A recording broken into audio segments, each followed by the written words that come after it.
দেহ কাব্য রচনায় সুবল চন্দ্র দাস। ক্ষুদ্র দেহের মাঝেতে প্রভু বৃহৎ রত্ন রাশি, সকল কালে সকল দেশে বাজিয়ে গেলে বাঁশি। এখনো তাহার সবার মধ্যে সকলে বিদ্যমান। বিচিত্র তুমি রহস্যময় ভুবনে ভগবান।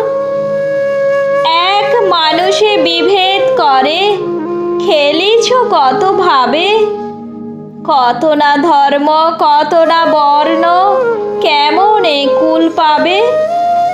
কত না নামে ভূষিত হও কোথাও নাই সারা, কেন গো তবে মিলে না দেখা নাচেন এত যারা।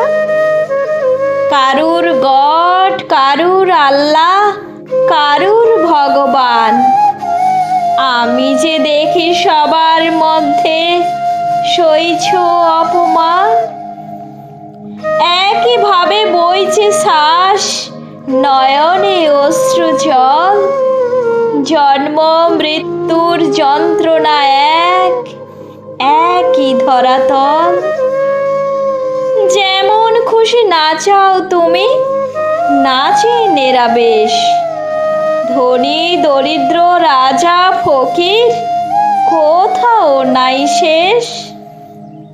নাচার বিধি তফাত নাই, বিভেদ করে খেলা, তোমায় তাই ভুবন তলে কেউ করে না হেলা।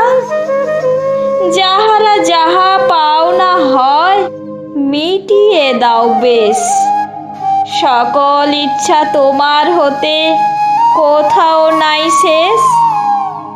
কত না জীব কত না তরু কত না ফুল ফল, বাঁচার জন্য লড়াই বেশ বেঁধেছে সবে দল। একে অপরে যখন খায় নির্মম সেই দৃশ্য, করুণা তাই কোথায় প্রভু সকলে হয় নিঃস্ব।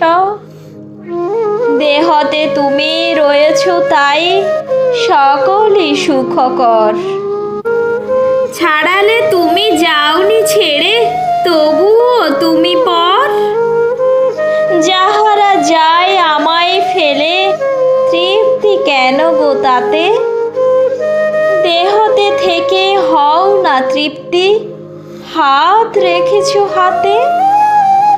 মিলন তাই মধুর এত সকলে উঠে বেড়ে, সকলই শূন্য যখন তুমি দেহটি যাও ছেড়ে।